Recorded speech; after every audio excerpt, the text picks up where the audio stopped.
ॐ कृष्णं नारायणं वन्दे कृष्णं वन्दे ब्रजप्रियं कृष्णं द्वैपायनं वन्दे कृष्णं वन्दे पृथासुतं वसुदेवसुतं देवं कंसचाणूरमर्दनं देवकी परमानन्दं कृष्णं वन्दे जगद्गुरुम्।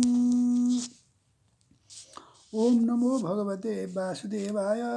श्रीमद्भागवत महापुराण महात्म्य स्कंद पुराणांतर्गत महात्म्य तृतीयोऽध्याय। श्रीमद्भागवतको परम्परा र त्यसको महात्म्य भागवत श्रवणबाट श्रोताहरूको भगवत धाम प्राप्ति।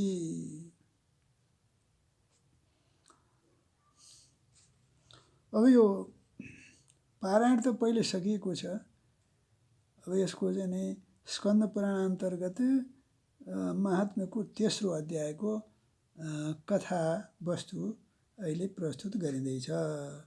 नारायणं नमस्कृत्य नरं चैव नरोत्तमं देवीं सरस्वतीं व्यासं ततो जयमुदीरयेत्। सूत उवाच अथोद्धवस्तुतान् दृष्ट्वा कृष्णकीर्तनतत्परान् सत्कृत्याथ परिष्वज्य परीक्षितमुवाच। सूतजीले भन्नुहुन्छ, उद्धवले त्यहाँ एकत्र भएका सबै व्यक्तिहरूलाई श्रीकृष्ण कीर्तनमा लागेको देखेपछि सबैको सत्कार गर्नुभयो र राजा परीक्षितलाई हृदयमा लगाएर भन्नुभयो, गला मिलाउनुभयो। उद्धवजीले भन्नुहुन्छ, हे राजन, तपाईँ धन्य हुनुहुन्छ। एकमात्र श्रीकृष्णको भक्ति नै पूर्ण हुन्छ सबै कुरा। किनभने श्रीकृष्ण संकीर्तनको महोत्सवमा तपाईको हृदय यसरी निमग्न भएको छ। ठुलो सौभाग्यको कुरा हो कि श्रीकृष्णका पत्नीहरूप्रति तपाईको भक्ति र वज्रनाभमाथि तपाईको प्रेम छ। हे तात, तपाईले जे गरिरहनु भएको छ सबै तपाईँ अनुरूप नै छ। किन नहोस्, श्रीकृष्णले नै तपाईलाई शरीर र वैभव प्रदान गर्नुभएको छ। अतः तपाईको उहाँका प्रपौत्र अर्थात् वज्रनाभमाथि प्रेम हुनु स्वाभाविक नै हो। यसमा अलिकति पनि सन्देह छैन कि समस्त द्वारकावासीहरूमा यी व्यक्तिहरू सबभन्दा बढी धन्य छन्, जसलाई ब्रजमा निवास गराउनका निमित्त भगवान श्रीकृष्णले अर्जुनलाई आज्ञा दिनुभएको थियो।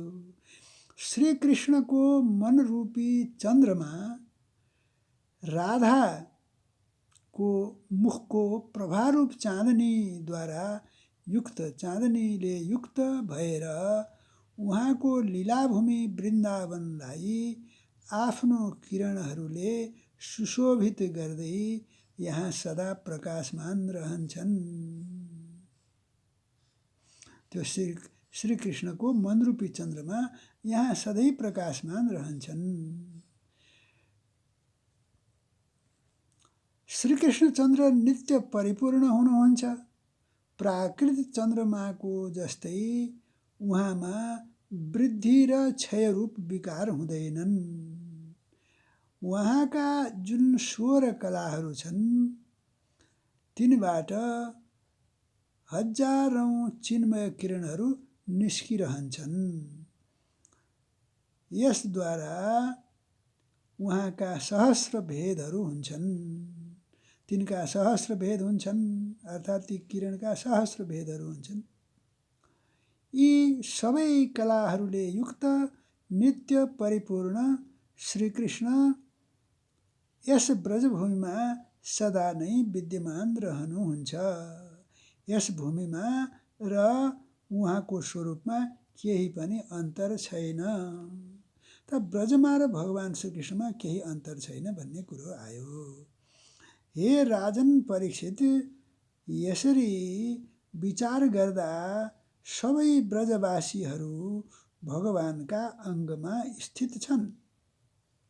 शरणागतहरूको भय दूर गर्ने जुन यी वज्र छन्, यिनको स्थान श्रीकृष्णको दाहिने चरणमा छ। यस अवतारमा भगवान श्रीकृष्णले यी सबैलाई आफ्नो योग मायाद्वारा अभिभूत गर्नुभएको छ।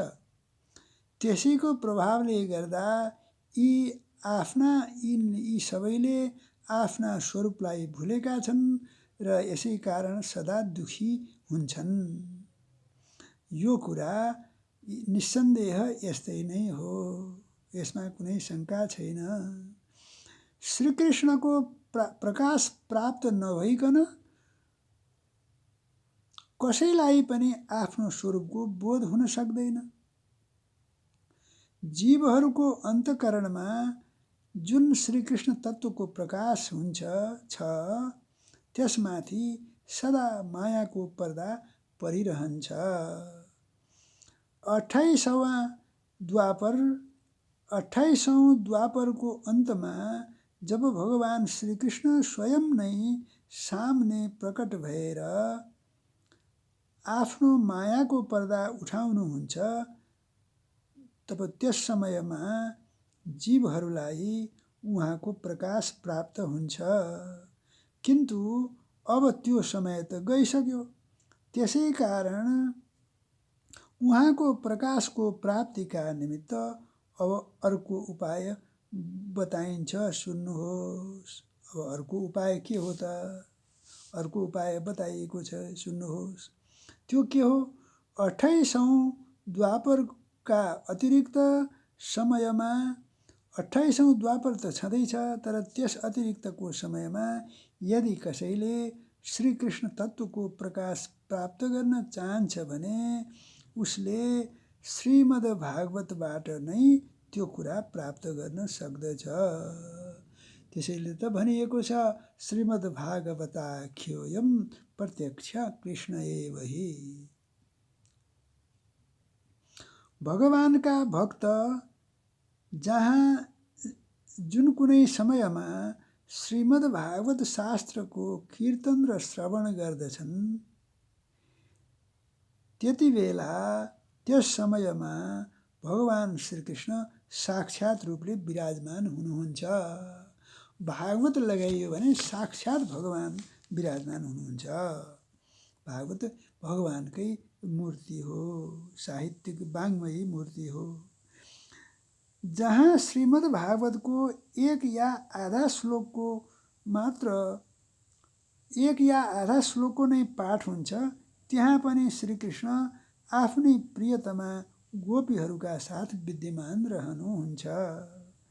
यस पवित्र भारतवर्षमा मनुष्यको जन्म पाएर पनि जुन व्यक्तिले पापको अधीन भएर श्रीमद् भागवत सुन्दैनन्, उनीहरूले मानौ आफ्नै हातले आफ्नो हत्या गरेका हुन्छन्। र एकादश स्कन्धमा, श्रीमद् भागवतको एकादश स्कन्धमा पनि एउटा श्लोकले भनेको छ, निर्देह माद्यम सुलभम सुदुर्लभम प्लवम सुकल्पम गुरुकर्णधारम मयानुकूलेन नभस्वते ऋतं पुमान् भवाब्धिं न तरेत् सात्महा भनेको छ। यही भाव छ त्यहाँ पनि। जुन ठुला भाग्यमानी व्यक्तिले प्रतिदिन श्रीमद् भागवत शास्त्रको सेवन गरेका छन्, ती व्यक्तिहरूले आफ्ना मातापिता, पत्नी, तिनका कुलको नै भलीभाँति उद्धार गर्दछन्। श्रीमद् भागवतको स्वाध्याय र श्रवणले ब्राह्मणहरूमा विद्याको प्रकाश हुन्छ, प्राप्त हुन्छ, विद्याको ज्ञान हुन्छ। क्षत्रियहरूले शत्रुमाथि विजय प्राप्त गर्दछन्, वैश्यहरूलाई धन प्राप्त हुन्छ र शूद्र स्वस्थ र निरोग बन्दछन्। सबै जातका, सबै समूहका, समुदायका मानिसहरूलाई यसबाट कल्याण हुन्छ। स्त्री तथा अन्त्यज आदि अन्य व्यक्तिहरूको पनि इच्छा श्रीमद् भागवतद्वारा नै पूर्ण हुन्छ। अतः कुन यस्तो भाग्यवान पुरुष छ जसले श्रीमद् भागवतको नित्य सेवन नगरोस्? यस्तो फाइदा हुने भएपछि अनेकौं जन्मसम्म साधना गर्दा गर्दा जब मनुष्य पूर्ण रूपले सिद्ध हुन्छ तब उसलाई श्रीमद् भागवत प्राप्त हुन्छ। श्रीमद् भागवत प्राप्त हुनुहुन्छ अर्थात्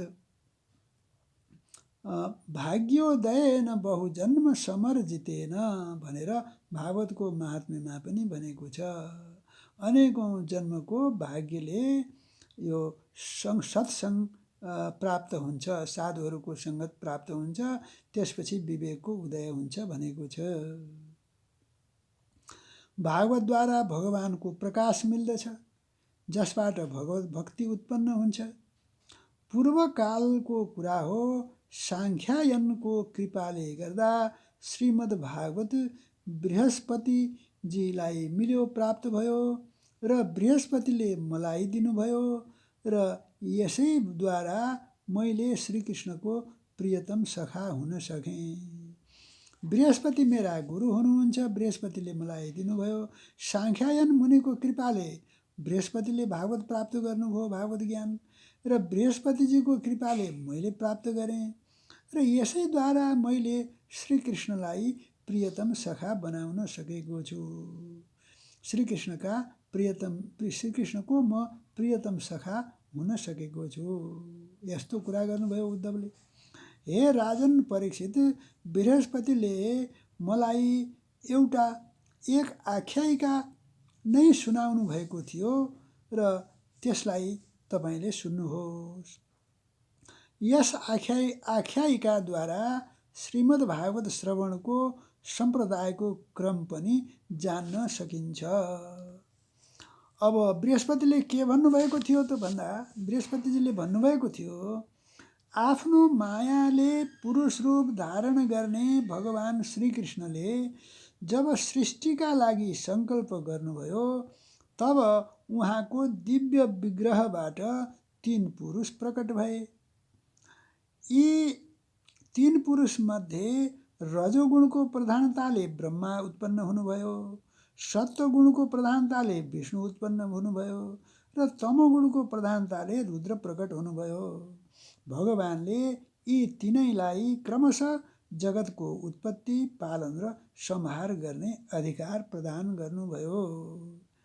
तब भगवानको नाभि कमलबाट उत्पन्न भएका ब्रह्माले उहाँबाट आफ्नो मनोभाव यसरी प्रकट गर्नुभयो। के भन्नुभयो त? ब्रह्माले भन्नुभयो, हे परमात्मन, हे जगदीश्वर, हजुर नार अर्थात् जलमा शयन गर्नाको कारणले गर्दा हजुरलाई नारायण भनिन्छ। सबैका आदि कारण भएको कारणले आदि पुरुष भनिन्छ। हजुरलाई नमस्कार छ। हे प्रभु, हजुरले मलाई सृष्टि कर्ममा लगाउनु भएको छ, परन्तु मलाई यो भय छ कि सृष्टिकालमा अत्यन्त पापात्मा रजोगुण हजुरको स्मृतिमा कहीँ बाधा उत्पन्न नगरोस्। यो रजोगुणले, ममा भएको रजोगुणले। अतः कृपा गरेर यस्तो कुनै उपाय बताउनुहोस् जसद्वारा हजुरको याद बराबर बनिरहोस्। अब यो चतुश्लोकी भागवतमा यही कुरा छ। अब बृहस्पतिजीले भन्नुभयो अगाडि, जब ब्रह्माले यस्तो प्रार्थना गर्नुभएको थियो तब पूर्वकालमा भगवानले उहाँलाई श्रीमद् भागवतको उपदेश दिएर भन्नुभयो, हे ब्रह्मन, तपाईले आफ्नो मनोरथको सिद्धिका निमित्त सदा नै यसको सेवन गर्दै रहनुहोस्। ब्रह्माजी श्रीमद् भागवतको उपदेश पाइसकेपछि धेरै प्रसन्न हुनुभयो र उहाँले श्रीकृष्णको नित्य प्राप्तिका निमित्त तथा 7 आवरणहरूको भङ्ग गर्नका निमित्त श्रीमद्भागवतको सप्ताह पारायण गर्नुभयो। सप्ताह यज्ञको विधिले 7 दिनसम्म श्रीमद्भागवत सेवन गरेपछि ब्रह्माजीका सबै मनोरथ पूर्ण भए। यसद्वारा उहाँले सधैँ भगवत स्मरण पूर्वक सृष्टिको विस्तार गर्दै र बारम्बार सप्ताह यज्ञको अनुष्ठान गर्दै रहनुभयो।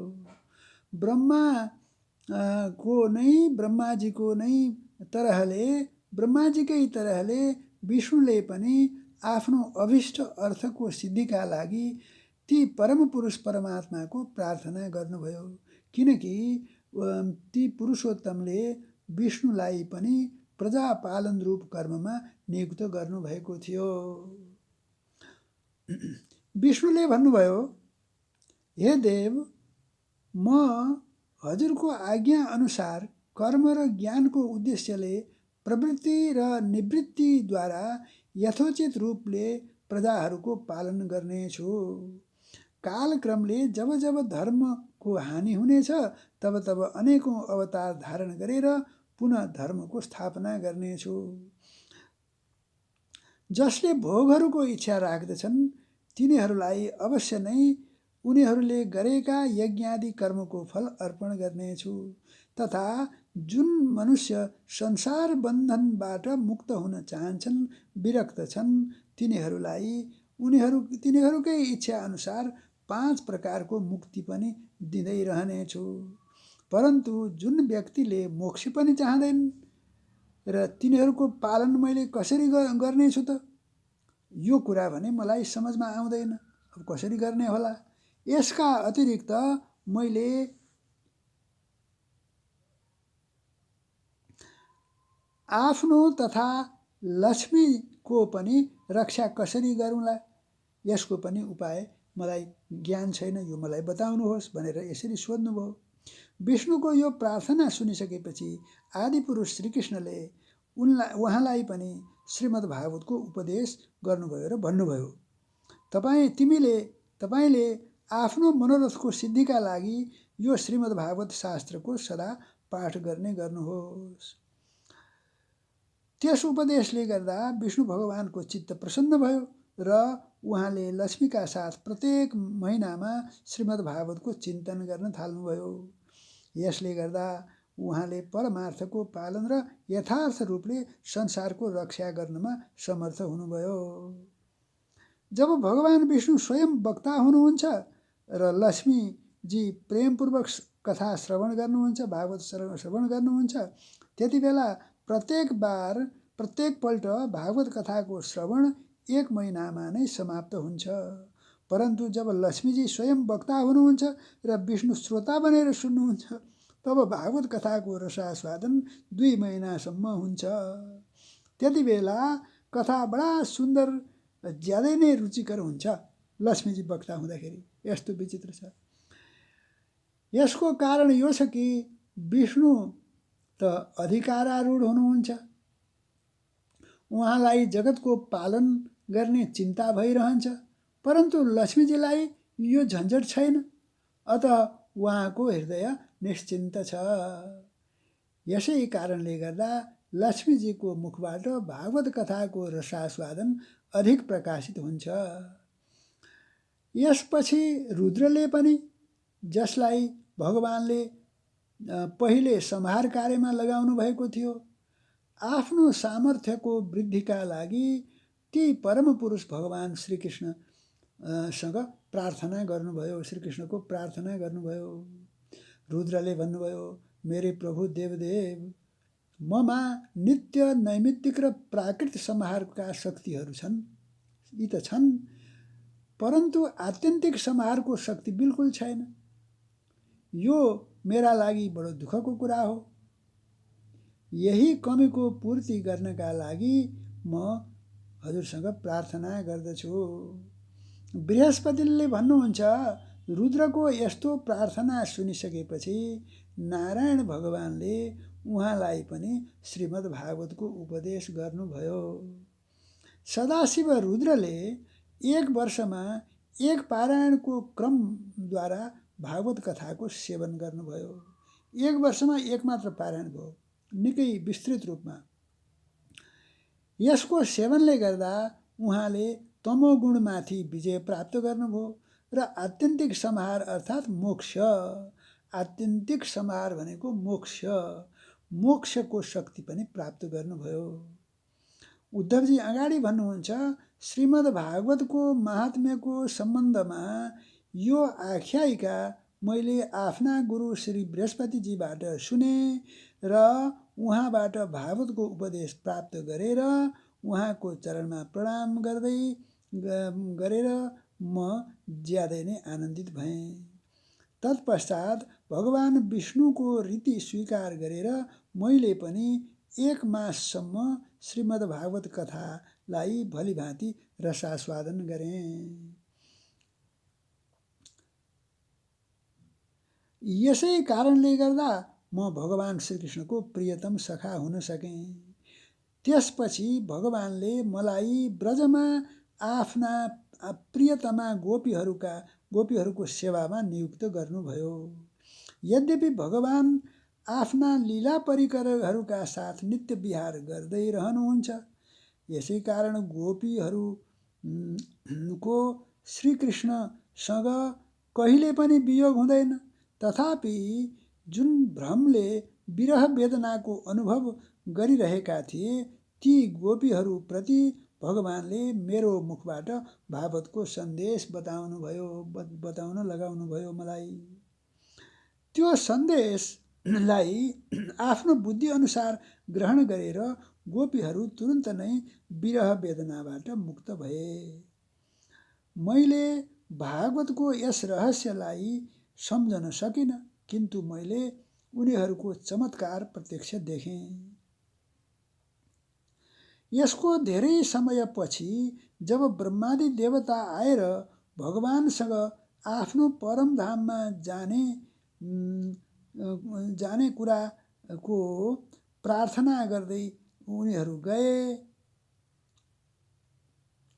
अर्थात् भगवान श्रीकृष्णलाई परमधाम जानका निमित्त प्रार्थना गरेर अनुरोध गरेर जब उनीहरू त्यहाँबाट गए बिदा भएर, त्यति बेला पिपलको वृक्ष को जराको नजिकै आफ्नो सामने खडा भएर मलाई भगवानले श्रीमद् भागवत विषयक त्यस रहस्यलाई स्वयं नै उपदेश गर्नुभयो र मेरो बुद्धिमा त्यसको दृढ निश्चय गराइदिनु भयो। र यहाँ यही प्रसङ्गमा भागवतमा एउटा श्लोक भनेको छ, पुरा मया प्रोक्त मजाय नाभे पद्मे निशरणाय ममाधिसर्गे ज्ञानं परम मन्महिमा बभासं यत्सूरयो भागवतं वदन्ति। त्यसैको प्रभावले गर्दा म बद्रिकाश्रममा रहेर पनि यहाँ ब्रजका लताहरू र बेलहरूमा निवास गर्दछु। म बद्रिकाश्रममा रहेर तपस्या पनि गर्दछु, त फेरि यहाँ आएर वृन्दावनका लता वृक्ष वृक्षका लहरा भएर बेलहरूमा म बस्दछु। यस्तो शक्ति मलाई प्राप्त भएको छ भनेर उद्धवले बताउनुभयो। त्यसै बलले गर्दा यहाँ नारद कुण्डमा सदा स्वेच्छानुसार म विराजमान रहन्छु। भगवानका भक्तहरूले श्रीमद् भागवतको सेवनबाट श्रीकृष्ण तत्त्वको प्रकाश प्राप्त गर्न सक्दछन्। यसकारण यहाँ उपस्थित भएका यी सबै भक्तजनहरूका कार्यको सिद्धिका लागि मैले श्रीमद् भागवत पाठ गर्नेछु, परन्तु यस कार्यमा तपाईहरूले नै सहायता गर्नुपर्ने छ भनेर यसरी उद्धवले भागवत सुनाउने आश्वासन दिनुभयो। सुतजी भन्नुहुन्छ, यो सुनिसकेपछि राजा परीक्षितले उद्धवलाई प्रणाम गरेर भन्न थाल्नुभयो। परीक्षित भन्नुहुन्छ, हरिदास उद्धवजी, हजुर निश्चिन्त भएर श्रीमद् भागवत कथाको कीर्तन गर्नुहोस्। यस कार्यमा मलाई जुन प्रकारको सहायता गर्न आवश्यक हुन्छ त्यसको लागि आज्ञा गर्नुहोस्। परीक्षित खुसी हुनुभयो। सुतजी भन्नुहुन्छ, परीक्षितको यस्तो कुरा सुनिसकेपछि उद्धव पनि मन नै मन बहुत प्रसन्न, अत्यन्त प्रसन्न हुनुभयो र भन्नुभयो। के भन्नुहुन्छ त उद्धवले? उद्धवजीले भन्नुभयो, हे राजन परीक्षित, भगवान् श्रीकृष्णले जब यस पृथ्वी तलको परित्याग गर्नुभयो त्यति बेलादेखि यहाँ अत्यन्त बलवान कलियुगको प्रभुत्व भएको छ। जुन समय यो शुभ अनुष्ठान यहाँ आरम्भ हुनेछ, बलवान कलियुगले अवश्य पनि यसमा धेरै बाधा विघ्न पार्न खोज्नेछ। त्यसकारण तपाईँ दिग्विजयका लागि जानुहोस् र कलियुगलाई जितेर आफ्नो वशमा गर्नुहोस्। यतातिर मैले तपाईँको सहायताले वैष्णवी रीतिको सहारा लिएर 1 महिनासम्म यहाँ श्रीमद् भागवतको रसास्वादन गराउनेछु र यस प्रकार भागवत कथाको रसको प्रसार गरेर यी सबै श्रोताहरूलाई भगवान् मधुसूदनको नित्य गोलोक धाममा पुर्याउनेछु। भगवान् मधुसूदनको धाममा, गोलोक धाममा पुर्याउनेछु यी सबै श्रोताहरूलाई। जे जति श्रोताहरूले भागवत सुन्छन्, जे जति व्यक्तिहरूले भागवत सुन्छन्, ती सबैलाई म गोलोक धाममा पुर्याउनेछु भनेर यस्तो प्रतिज्ञा गर्नुभयो। सुतजी भन्नुहुन्छ, उद्धवको यस्तो कुरा सुनिसकेपछि राजा परीक्षित पहिले कलियुगमा विजय प्राप्त गर्नका लागि विचारले ज्यादै प्रसन्न हुनुभयो। त्यसपछि फेरि यो सोचेर कि मलाई भागवत कथाको श्रवणमा वञ्चित रहन पर्नेछ कि भन्ने चिन्ताले व्याकुल हुनुभयो। त्यसबेला अब उहाँले उद्धवजीसँग आफ्नो अभिप्राय यसरी प्रकट गर्नुभयो। राजा परीक्षितले भन्नुभयो, हे तात, हजुरको आज्ञा अनुसार तत्पर भएर मैले कलियुगलाई त अवश्य पनि वशमा गर्नेछु, परन्तु श्रीमद् भागवतको प्राप्ति मलाई कसरी हुनेछ त? म त उता जानु पर्यो। फेरि मैले पनि हजुरको चरणको शरणमा आएको छु, अत म माथि पनि कृपा गरेर हजुरले मलाई अनुग्रह गर्नु पर्यो, कृपा गर्नु पर्यो। सुतजी भन्नुहुन्छ, उहाँको यस्तो वचन सुनिसकेपछि उद्धवजीले फेरि भन्नुभयो। उद्धवजी भन्नुहुन्छ, राजन परीक्षित, तपाईलाई कुनै पनि कुराको लागि चिन्ता गर्नु हुँदैन, किनकि यो भागवत शास्त्रको प्रधान अधिकारी नै तपाईँ हुनुहुन्छ। संसारका मनुष्य नाना प्रकारका कर्ममा फँसेका छन् र यी व्यक्तिहरू आजसम्म प्राय भागवत श्रवणको कुरा पनि गर्न जान्दैनन्। यस्तो परिस्थिति छ। तपाईँकै कृपाले गर्दा यस भारतवर्षमा रहने अधिकांश मनुष्यले श्रीमद् भागवतको प्राप्ति भएर शाश्वत सुख प्राप्त गर्नेछन्। महर्षि भगवान श्री शुकदेवजी साक्षात् नन्द नन्दन श्रीकृष्णका स्वरूप हुनुहुन्छ। उहाँले नै तपाईँलाई श्रीमद् भागवतको कथा सुनाउनुहुनेछ, यसमा कति पनि सन्देह छैन। राजन, त्यस कथाको श्रवणले तपाईँले ब्रजेश्वर श्रीकृष्णको नित्य धाम प्राप्त गर्नुहुनेछ। त्यसपछि यस पृथ्वीमा श्रीमद् भागवतको प्रचार हुनेछ। अत राजेन्द्र परीक्षित, तपाईँ जानुहोस् र कलियुगमाथि विजय प्राप्त गरेर आफ्नो वशमा गर्नुहोस् कलियुगलाई। सुतजी भन्नुहुन्छ, उद्धवको यस प्रकारको वाणी सुनिसकेपछि राजा परीक्षितले उहाँको परिक्रमा गरेर प्रणाम गर्नुभयो र दिग्विजयको लागि जानुभयो। यतातिर वज्रनाभले फेरि के गर्नुभयो त? वज्रनाभले पनि आफ्ना पुत्र प्रतिबाहुलाई आफ्नो राजधानी मथुराको राजा बनाउनुभयो र माताहरूलाई साथ लिएर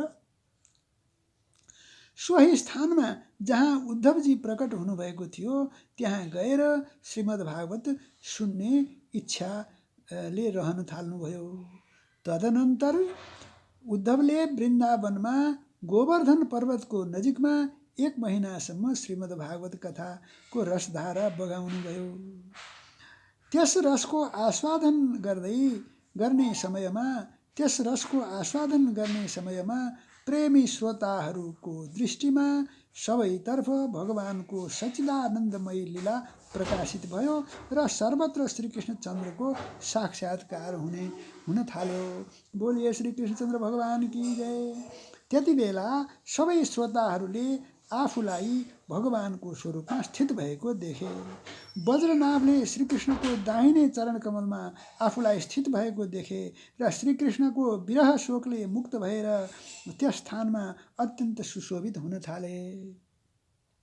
वज्रनाभ का ती रोहिणी आदि जुन माताहरू हुनुहुन्थ्यो उहाँले पनि रासको रात्रिमा प्रकाशित भएका भगवान श्रीकृष्ण रूपी चन्द्रमाको विग्रहमा आफ्नो कला र प्रभाको रूपमा स्थित देखेर ज्यादै नै आश्चर्यचकित भए तथा आफ्नो प्राण प्यारा भगवान श्रीकृष्णको विरह वेदनाबाट मुक्ति पाएर परमधाममा प्रविष्ट गरे, परमधाम गए।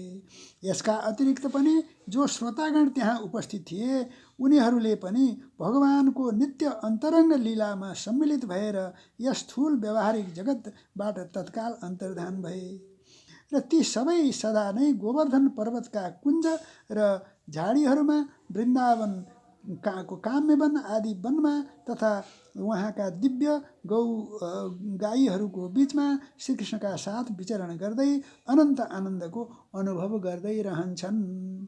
जुन व्यक्तिले श्रीकृष्णको प्रेममा जो व्यक्ति भगवान श्रीकृष्णको प्रेममा मग्न छन् ती भावुक भक्तहरूलाई भगवानको दर्शन प्राप्त हुन्छ। श्रुतौ वाच ययेतां भगवत प्राप्तिं शृणुयात् चापि कीर्तयेत् तस्य वै भगवत प्राप्तिरे दुःखहानिश्च जायते।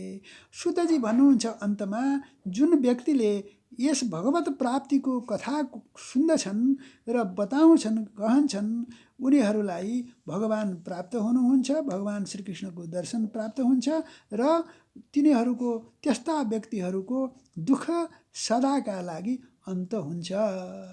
यसरी भागवतको ठुलो महिमा छ। श्रीमद् भागवत भनेको भगवान श्रीकृष्णकै रूप हो। इति श्री स्कान्दे महापुराण एकादशी सहस्रायां संहितायां द्वितीये वैष्णवखण्डे परीक्षित उद्धव संवादे श्रीमद् भागवत महात्म्ये तृतीयोऽध्याय। श्री कृष्ण गोविंद हरे मुरारे हे नाथ नारायण वासुदेव जिह्वे पिब स्वामृतमेत देव गोविंद दामोदर माधवेति। बोलिए श्री सच्चिदानंद भगवान की जय। वृंदावन बिहारी लाल की जय। जय जय श्री राधे श्याम। श्रीदेवी सहित श्वेत बराह देवता की जय। रैना देवी माता की जय। मांडव ऋषि महाराज की जय। राष्ट्रदेव पशुपतिनाथ की जय। गुहेश्वरी माता की जय। बागमती गंगा की जय। शालग्राम भगवान की जय। श्री कृष्ण गण की माता की जय। सत्य सनातन धर्म की जय।